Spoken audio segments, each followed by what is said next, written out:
हरे कृष्णा। ओम नमः शिवाय। कल हमने बात करी थी कथा में कि महादेव और नारायण का आपस में बात करना और ये तय करना कि उस ऊर्जा की उत्पत्ति अब इस संसार के कल्याण हेतु आवश्यक है और उन्हें समर्थन प्राप्त होता है माता पार्वती का और माता लक्ष्मी का। अर्थात माता पार्वती और माता लक्ष्मी के समर्थन से महादेव और भगवान विष्णु, इन दोनों की ऊर्जाओं का टकराव। ऊर्जा कौन सी? महादेव के डमरू की ऊर्जा और नारायण के शंख की ऊर्जा। इन दोनों के ऊर्जाओं के टकराव से कुछ न कुछ घटित होने की तैयारी में हो जाता है। और घटित क्या होगा आप सबको भी ज्ञात है, क्योंकि उनका जो उद्देश्य था वो था महिषी के वध हेतु एक जीव की उत्पत्ति। और जब वो हरिहर रूप में आते हैं, जैसे कि मैंने बताया कि आधा जो स्वरूप होता है वो महादेव का होता है और आधा स्वरूप नारायण का होता है। वो स्वरूप इतना सुंदर होता है, हरिहर स्वरूप, कि सभी नतमस्तक हो जाते हैं, सभी देवतागण नतमस्तक होते हैं। माता पार्वती की आंखों से तो प्रेम के अश्रु बहने लग जाते हैं। और इस ऊर्जा के समन्वय से अंततः एक जीव की उत्पत्ति होती है। बहुत सुंदर से एक बालक की उत्पत्ति होती है। महादेव उस बालक को अपने हाथों में उठा लेते हैं। मोहिनी स्वरूप में भगवान विष्णु भी वहाँ पर उपस्थित होते हैं और वो भी उस बालक को उठाते हैं। माता लक्ष्मी जब ये सब देखती हैं तो बहुत प्रसन्न होती हैं, बहुत प्रसन्न होती हैं। माता लक्ष्मी कहती हैं कि नारायण की मनोहरता और महादेव के ज्ञान के सहयोग से उत्पन्न हुआ यह जीव। देखिए, जैसे इंद्रदेव ने चर्चा करी थी कि पहले भी तो जलंधर उत्पन्न हुआ, वो भी तो आपका अंश था, फिर अंधक उत्पन्न हुआ, वो भी तो आपका अंश था। परंतु यहाँ पर इंद्रदेव एक बात भूल रहे थे कि यदि जलंधर उत्पन्न हुआ था तो वो महादेव की क्रोधाग्नि से हुआ था। वो भी क्रोधाग्नि किसके प्रति थी? इंद्र के प्रति थी। और इंद्र को वो क्रोधाग्नि जलाकर भस्म कर देती। वो तो गुरु बृहस्पति के अनुनय विनय करने पर महादेव ने उस क्रोधाग्नि को इंद्र की ओर से मोड़कर समुद्र की ओर मोड़ दिया था, जहां पर उस अग्नि ने एक बालक का रूप लिया था जो जलंधर बना था। और जहां तक, क्योंकि वो एक अनवांछित था, आप ये बात देखिए कि वो बालक जलंधर जो था वो अनवांछित था। जलंधर में गुण सभी वही थे जो महादेव में होते हैं, लेकिन उसमें क्रोध बहुत था और उसने जो मार्ग का चयन किया था वो मार्ग गलत था। और इसी प्रकार से जब अंधक अंधक की उत्पत्ति हुई थी तो वो भी आप लोगों को ज्ञात है कि अंधक की उत्पत्ति हुई थी स्वेद से। स्वेद मतलब पसीने से, महादेव के पसीने से। और आप जानते हैं कि पसीना जो होता है प्रत्येक व्यक्ति का, जब पसीना निकलता है तो वो एक बाह्य वस्तु हो जाती है जिसे इंसान, जैसे आपको पसीना आता है तो आप उसे किसी कपड़े से या टिश्यू पेपर से पोंछ के उसे संभाल नहीं लेते। आप एक टिश्यू पेपर से अपना पसीना साफ करते हैं और उसे आप ट्रैश कर देते हैं, फेंक देते हैं। यदि आपको बहुत पसीना आ रहा है, गर्मी का, ग्रीष्म ऋतु का समय है, तो तब आप क्या करते हैं कि जैसे ही वो पसीना आता है तो आप नहा देते हैं, नहा के भी तो उस पसीने को बहा देते हैं। तो कहने का तात्पर्य ये है कि कुछ भी कर लीजिए, पसीना भी एक वेस्ट था, यानी कि एक गलत तत्व था। तो अंधक उसकी उत्पत्ति था। लेकिन ये जो तेज पुत्र था ये तो तेजस्वी हरिहर पुत्र था। तेजस्वी हरिहर पुत्र, हरिहर पुत्र अर्थात संरक्षण देने वाले नारायण और विनाशकारी महादेव का पुत्र। और माता लक्ष्मी कहती हैं यही वो पुत्र है जिसने सिर्फ और सिर्फ महेशी के अंत हेतु जन्म लिया है, और ये महेशी का अंत भी करेगा और ये संसार को संरक्षण भी प्रदान देगा, यानी कि संहार भी करेगा महादेव की तरह और संसार को संरक्षण भी देगा नारायण की तरह। नारद मुनि कहते हैं कि वैसे तो ये जितने भी स्पंदन इस समय फैल रहे हैं, ये ऊर्जा से उत्पन्न हुए बालक के, उन स्पंदनों की अनुभूति चारों तरफ हो चुकी है और कैलाश पर भी हो गई होगी। परंतु फिर भी पिताश्री, मेरी इच्छा है कि मैं कैलाश जाकर स्वयं ये शुभ समाचार दूं। तो ये बस सुन के भगवान ब्रह्मा जो होते हैं वो स्वीकृति दे देते हैं, कहते हैं ठीक है जाओ। उधर माता पार्वती वो मन ही मन कहती है स्वामी आज का दिन बहुत मंगलकारी है, बहुत मंगलकारी, क्योंकि आपकी और मोहिनी की ऊर्जाओं से जो समन्वय हुआ और उस समन्वय से इस सृष्टि को एक अनमोल भेंट प्राप्त हुई है। इसीलिए मैं कहती हूँ कि आज का दिन बहुत शुभ है। अब शीघ्र ही ये बालक अपने गंतव्य की ओर अग्रसर होगा और समस्त लोकों में पुनः शांति स्थापित करेगा।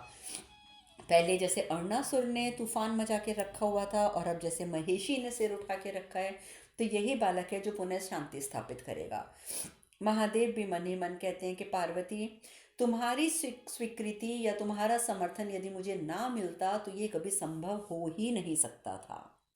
और मैं ये कहता हूँ कि तुम्हारे और देवी लक्ष्मी के योगदान के प्रति ये संसार सदैव कृतज्ञ रहेगा, सदैव।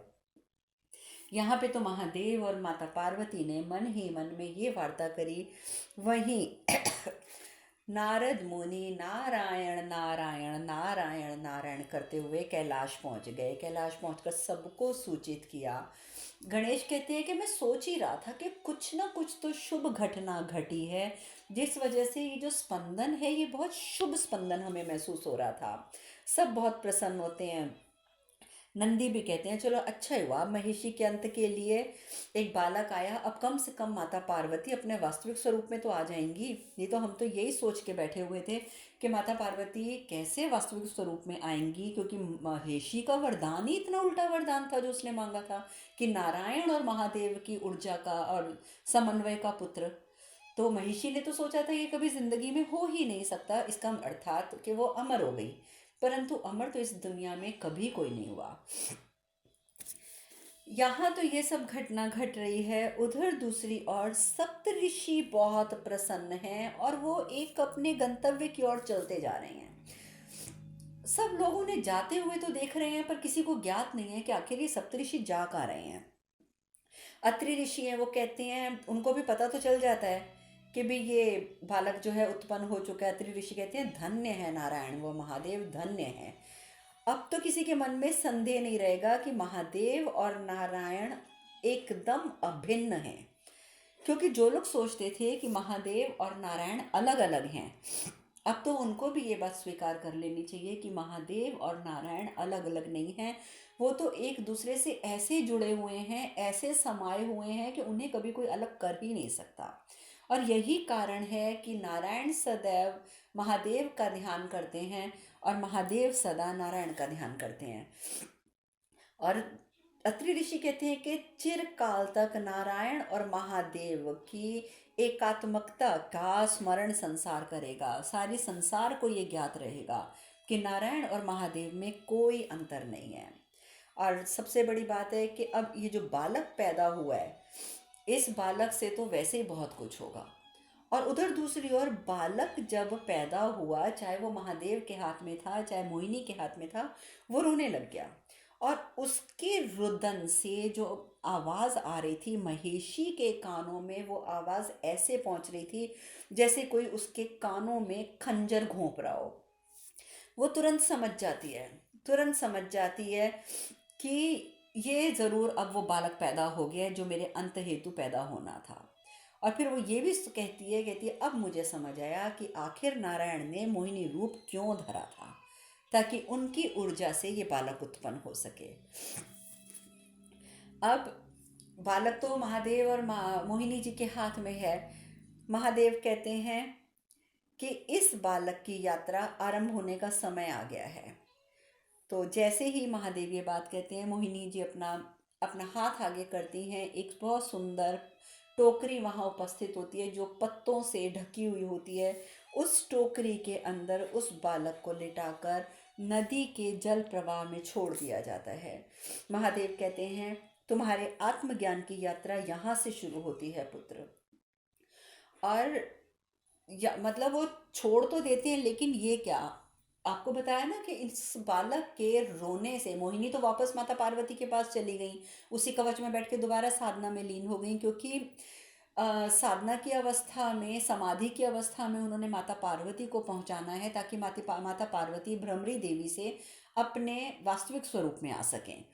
वो तो वहाँ चली जाती हैं। महादेव वहीं नदी के पास खड़े हुए सोच रहे होते हैं कि अब ये बालक जो है ये सुरक्षित पहुंच जाएगा अपने गंतव्य तक।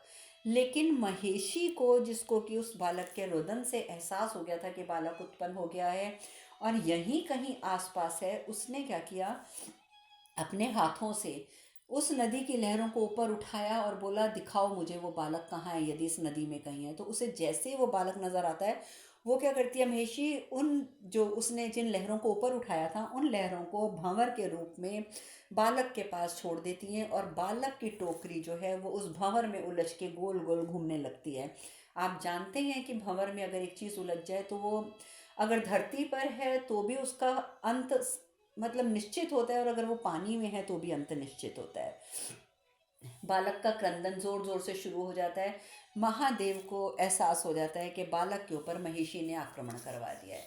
महादेव तुरंत पानी में उस नदी में जाते हैं, क्योंकि महादेव हैं। तुरंत वो हाथ आगे करके उस बालक की टोकरी को वापस खींचते हैं और उसके गले में एक रक्षा कवच डाल देते हैं। एक छोटी सी घंटी होती है जिसे एक धागे में बंधी हुई, जिसे वो महादेव उसके गले में टांग देते हैं, डाल देते हैं और उसके बाद उसे आशीर्वाद देते हैं अपनी शक्तियों से।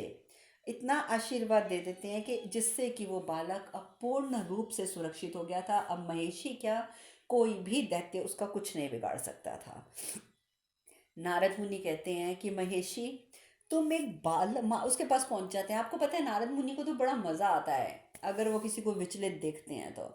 जब वो देखते हैं ना कि महेशी तो उस बालक से घबरा रही हैं, तुरंत पहुंच जाते हैं। अरे महेशी, तुम तो एक छोटे से बालक के रुदन से इतने विचलित हो गई, तुम तो इतनी बलवान हो, इतनी बलशाली हो, क्या हो गया तुम्हें, इतने छोटे से बालक के रुदन से विचलित हो गई। अरे चिंता क्यों कर रही हो महेशी, इसका जन्म तुम्हारे कारण ही तो हुआ है। ना तुम ऐसा वरदान मांगती और ना ही नारायण और महादेव के संयोग से ये संतान जन्म लेती। अब देखो, तुम ही ने इसे पैदा करवाया है और तुम खुद ही से घबरा रही हो। अरे अब तुम डरो मत, बस मैं तो तुम्हें ये बताने आया हूँ कि अब तो ये महादेव और नारायण की संतान है और उन्हीं की भांति इतनी शक्तिशाली है, इतनी शक्तिशाली है। और सबसे बड़ी बात महेशी, ये ये जो संतान पैदा हुई है ये अजय है, अजय, इसे तो कोई हरा ही नहीं सकता। महेशी जो होती है बड़ी क्रोधित हो जाती है, कहती है, नारद, मुझे शंकाओं में घिरने का प्रयास मत करो, मैं नहीं डरती किसी से भी। जो मैंने सोचा है ना वो तो मैं करके रहूंगी। मुझे अपने भाई का प्रतिशोध लेना है और लेना है, और मैं पार्वती से लेके रहूंगी। देखती हूँ मुझे कौन रोकता है, कौन सा अजय बालक मेरा कुछ बिगाड़ लेता है। नारद मुनि हंसते हुए नारायण नारायण कह के वहां से प्रस्थान करते हैं।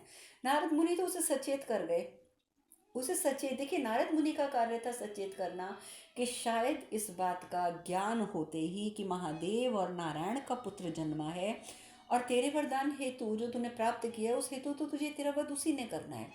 तो देखिए जब इंसान को पता चल जाता है कि जो उसकी मृत्यु का कारण है और वो इस धरती पर आ चुका है, तो उसके पास दो ही विकल्प होते हैं। पहला विकल्प ये होता है कि या तो वो अपने कार्यों का प्रायश्चित करके भगवान की शरण में चला जाए, या मृत्यु की गोद में जाने के लिए स्वयं को तैयार कर ले।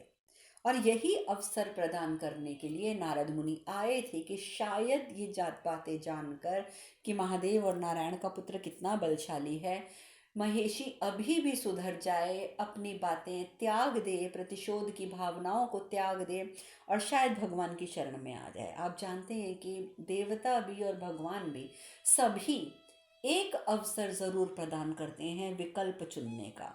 हम कई बार कहते हैं ना, अगर देखिए हम लोग आम इंसान हैं, हम जब कुछ गलत कार्य करने हेतु अगर हम कहीं अग्रसर हो रहे होते हैं तो एक क्षण के लिए हमारी आत्मा से आवाज जरूर आती है कि सोच लो, ये रास्ता गलत है, इसका ये परिणाम हो सकता है, दूसरा रास्ता भी है। लेकिन वो अब हम पर निर्भर करता है कि हमने अपनी आत्मा को कितना सुना और उस बात का चयन हमने किया या नहीं किया। तो अधिकतर हम अपनी आत्मा से उठने वाली आवाज़ को नकार देते हैं, और जब हम आत्मा से उठने वाली आवाज़ को नकारते हैं तो फिर उसका अर्थ ये होता है कि हम गलत रास्ते का चयन करते हैं, और गलत रास्ते पर चलने वाले का अंत होना तो निश्चित है। निश्चित है, उसे तो फिर कोई नहीं बचा सकता। इसीलिए नारद मुनि आए थे महेशी को सचेत करने के लिए, लेकिन उसके ऊपर कुछ नहीं हुआ। अंततः नारद मुनि वापस पहुंच के कहते हैं कि मैंने तो सोचा था कि शायद महेशी को सद्बुद्धि आ जाएगी पिताश्री, परंतु असल में महेशी अपने अंत की ओर अग्रसर हो रही है। उसे अपना अंत ही स्वीकार्य है, जबकि उसके नेत्रों में भय है। उसके नेत्रों में भय भी है, परंतु वो सत्य को स्वीकारना नहीं चाहती, और इसीलिए वो अपने अंत की ओर जा रही है। अंत की ओर जा रही है। अंत की ओर जा नारद मुनि कहते हैं कि अपने मत में, अपने नेत्रों में भय लेने की बाद भी वो सत्य को स्वीकारना नहीं चाहती। माता लक्ष्मी को चिंता है, तो अब इस बात की है, माता लक्ष्मी सोचती हैं कि हरिहर पुत्र की यात्रा आरंभ हो गई है। अब महादेव ने उसे टोकरी में, जैसे मोहिनी ने डाला था यानी नारायण ने डाला था, उसे नदी में छोड़ तो दिया, बेशक सुरक्षा कवच भी दे दिया, परंतु माता लक्ष्मी मन ही मन सोच रही है आखिर उसका पालन पोषण कौन करेगा। जब तक वो अपनी रक्षा करने लायक स्वयं नहीं बन जाता, इस योग्य नहीं हो जाता, तो उसे संरक्षण कौन प्रदान करेगा, कौन उसकी देखभाल करेगा उस छोटे से बालक के। ब्रह्मदेव कहते हैं आप चिंतित मत होइए देवी। महादेव का एक भक्त जो लंबे समय से संतान के लिए प्रार्थना कर रहा है, उसे ज्ञात ही नहीं है कि उसकी कामना पूर्ण होने वाली है। ये बालक उसी के पास पहुंचेगा और वही इस बालक को पालेगा। और वाकई नदी के दूसरी ओर जहाँ बहाव है, जिस बहाव में वो टोकरी बहती जा रही है, उसकी दूसरी ओर एक महाराज बैठे हुए नदी के तट पर शिवलिंग की आराधना कर रहे होते हैं, प्रार्थना में लीन होते हैं कि महादेव, मैं कब से आपसे एक पुत्र की कामना कर रहा हूँ, आप मुझे पुत्र दीजिए। और यदि मेरी किस्मत में पुत्र नहीं है, यदि वाकई मेरी किस्मत में पुत्र नहीं है, तो महादेव मुझे दर्शन तो दीजिए, कुछ तो कीजिए। और जैसे ही वो प्रार्थना अपनी पूर्ण करके, अब महादेव की कामना करके और पुत्र की कामना करके, प्रार्थना करके मुड़ता है, तो उसे शिशु का क्रंदन सुनाई देता है। उसे शिशु का क्रंदन सुनाई देता है। देखता है कि नदी में बहाव के साथ एक टोकरी में एक सुंदर सा पुत्र तैरता आ रहा है। बहुत हैरान हो जाता है, टोकरी उठा लेता है, किसका है ये पुत्र, किसका है ये पुत्र, कौन छोड़ के गया है यहाँ पर, कौन छोड़ के गया है। किसी का कोई जवाब नहीं आता। तो फिर मन ही मन सोचता है मुझे लग रहा है कि किसी ने इस पुत्र का, इस बालक का परित्याग कर दिया है। अब मैं क्या करूं, अब मैं क्या करूं, अब मैं इसका क्या कर सकता हूँ। तभी आवाज़ आती है, इसे स्वीकार तो कर सकते हो ना, इसे स्वीकार करो। और जैसे ही वो मुड़कर देखता है, तो पीछे एक बहुत ही मतलब प्रभावशाली ब्राह्मण खड़े होते हैं। वो ब्राह्मण नहीं होते, होते तो महादेव हैं। वो वहाँ पर उपस्थित हो जाते हैं और कहते हैं ये समझ लो राजन कि महादेव ने इस बालक को स्वयं तुम्हारे लिए भेजा है, इसलिए तुम इसे स्वीकार करो। लेकिन उस ब्राह्मण में, अर्थात महादेव की वाणी में इतना आकर्षण होता है, महादेव के उस स्वरूप में इतना आकर्षण होता है कि उस राजन के पास कोई और बात करने का एक औचित्य ही नहीं रह जाता। वो निरंतर उस बालक को निहारता है। और ये आप जानते हैं ये महादेव भक्त कौन था? राजा राजशेखर। अब ये जो महाराज होते हैं, ये चुपचाप उस बालक को निहारते हैं। तो वो ब्राह्मण देवता कहते हैं मैं तो केवल इतना कह सकता हूँ कि ये अत्यंत ही अद्भुत बालक है, और जब ये बालक 12 वर्ष का होगा तो तुम्हें इसकी वास्तविकता का बोध हो जाएगा। इसीलिए मैं तुम्हें कहता हूँ कि इसे स्वीकार करो राजन, इसे स्वीकार करो, और इसका भरण पोषण का दायित्व तुम ले लो, क्योंकि तुम इसका भरण पोषण करो, यह नियति है इस बालक की। उन बातों में आकर्षण भरे उन वाक्यों को सुनकर महाराज कहते हैं उचित है, अवश्य, ये मेरा सौभाग्य है कि मुझे ये बालक प्राप्त हुआ। पर इसके साथ ही वो कहते हैं कि हे दिव्य पुरुष, मेरा आपसे एक अनुरोध है कि आपने इस पुत्र के बारे में, इस शिशु के बारे में भविष्यवाणी तो कर दी कि 12 साल की उम्र में इसकी सत्यता का बोध मुझे भी हो जाएगा और इस बालक को भी होगा, परंतु आप मुझे इतना बता दीजिए कि इसके लिए मैं इसका एक उपयुक्त नाम क्या रखूं। क्योंकि ये बालक तो मुझे यहाँ प्राप्त हुआ है नदी के पास, मैं नहीं जानता कि मैं इसका क्या नाम रखूं, क्योंकि जब आप इसका भविष्य देख सकते हैं, इसका भविष्य बता सकते हैं, तो कृपया मुझे ये भी बताइए कि मैं इसका नाम क्या रखूं। महादेव उसी समय उसका नाम बताते हैं। वो कहते हैं इसका नाम होगा मणिकंठन।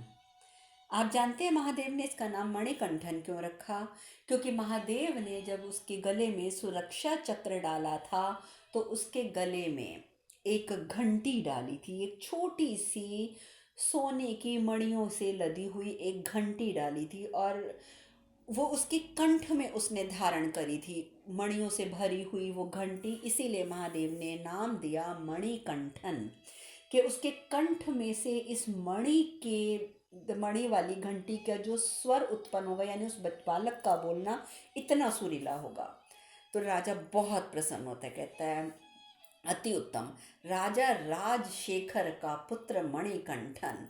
बहुत प्रसन्न होता है, और जैसे वो बालक को प्रेम करने के लिए हाथ नीचे करता है, और उसके बाद दोबारा गर्दन उठाता है कि मैं ब्राह्मण देवता से कुछ और पूछूं, तो वहां पर तो ब्राह्मण देवता होते ही नहीं, क्योंकि वो तो महादेव थे। बस नाम दिया बालक को उन्होंने, उसको पालन पोषण की सारी बातें बता कर, और महादेव तो वहां से गायब हो गए, अदृश्य हो गए। अब राजा उस बालक को लेकर घर पहुंच जाता है, और वहां दूसरी ओर महादेव कैलाश पहुंच जाते हैं। तो सबको वो बताते हैं कि वो बालक राजा राजशेखर के पास पहुंच गया है, उसका नाम मणिकंठन है, और वो बहुत अद्भुत बालक होगा। इस प्रकार की बातें जब महादेव बता रहे होते हैं, तो गणेश जी भी बहुत प्रसन्न होते हैं, सब बहुत, नंदी जी, गणप्रेत सभी प्रसन्न होते हैं। परंतु अंदर ही अंदर सब कार्तिकेय जी को याद करते हैं। और नंदी जी के मुख से तो सहसा निकल ही जाता है, काश यहाँ पर कुमार होते। तो भगवान शिव कहते हैं चिंता मत करो नंदी, कार्तिकेय अवश्य लौटेगा, कार्तिकेय यहाँ पर अवश्य लौटेगा। परंतु इस समय, ये जो समय है, ये उसके लिए आत्मविश्लेषण के लिए बहुत आवश्यक है। यदि वो आत्मविश्लेषण नहीं करेगा, तो वो समझ ही नहीं पाएगा कि वो कहाँ गलत है। अभी भी कार्तिकेय इतना भावुक है कि उसे जो कोई कुछ बोलता है, वो उस भावना में बह जाता है। तो इसीलिए कार्तिकेय का आत्मविश्लेषण करने का ये समय है, उसे आत्मविश्लेषण करने दो।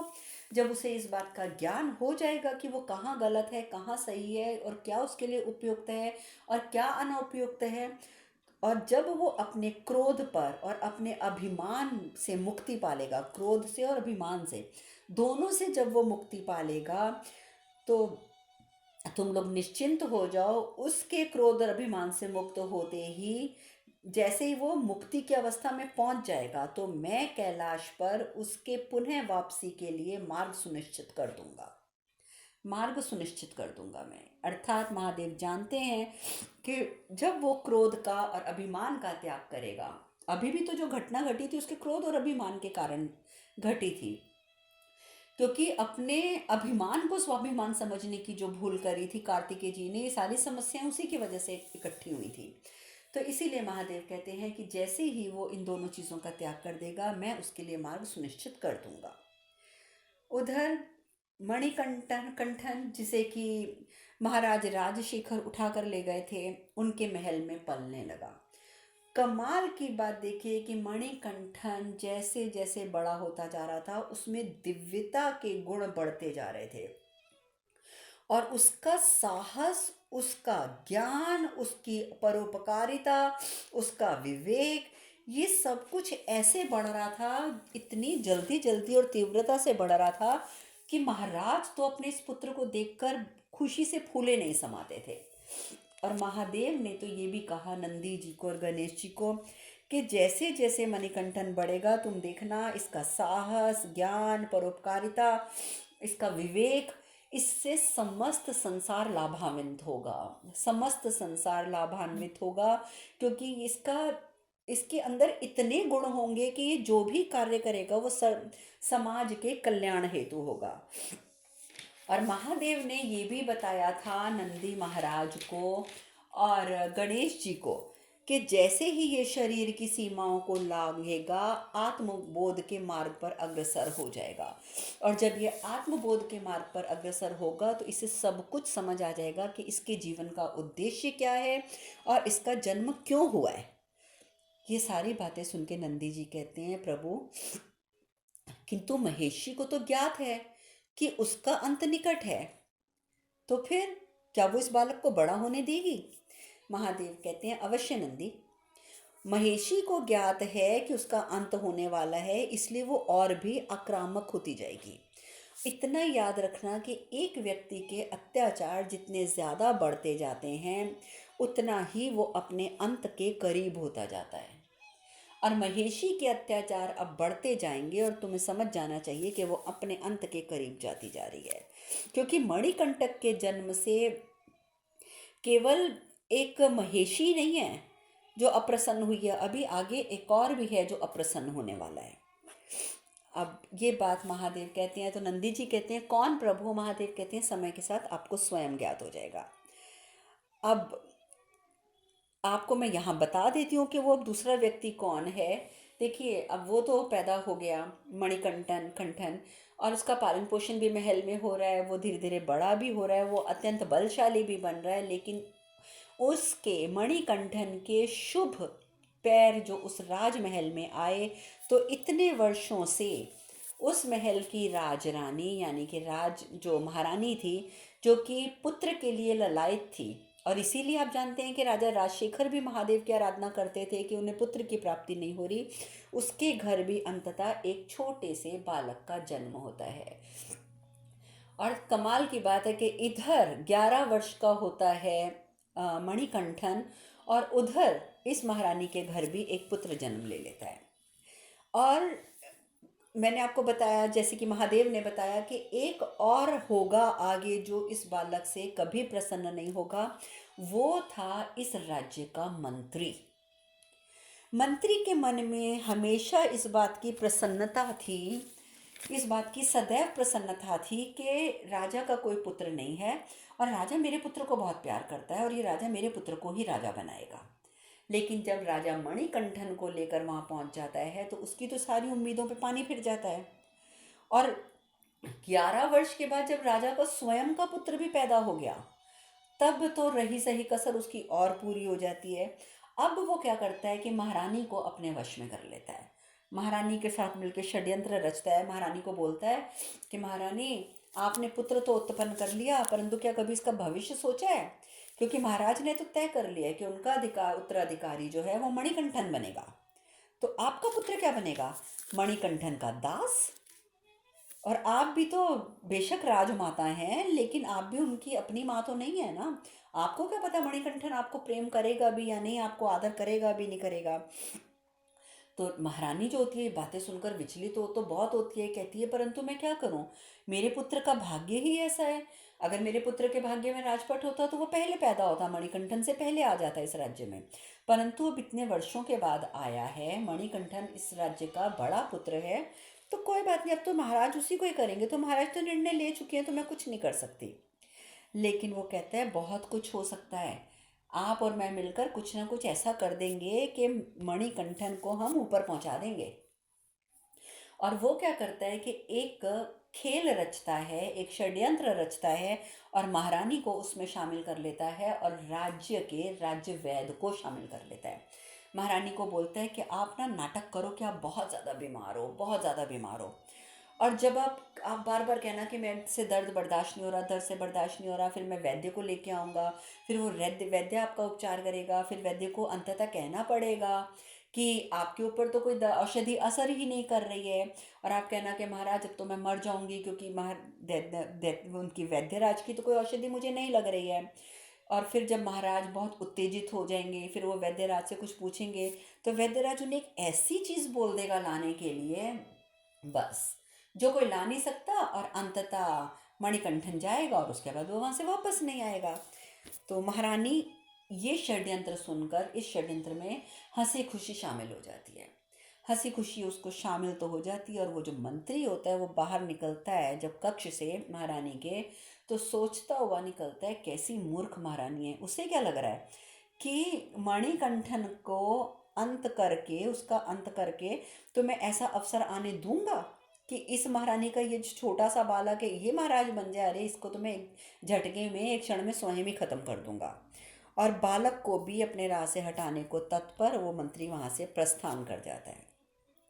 और उधर मणिकंठन की जो शस्त्र विद्या चल रही होती है मंत्री के समक्ष, और मंत्री जो होता है वो देख के हैरान हो जाता है कि 11 वर्ष का मणिकंठन शस्त्र विद्या में ऐसे निपुण होता है, ऐसे निपुण होता है कि उसके सामने तो उसका गुरु भी उससे पराजित हो जाता है बार बार।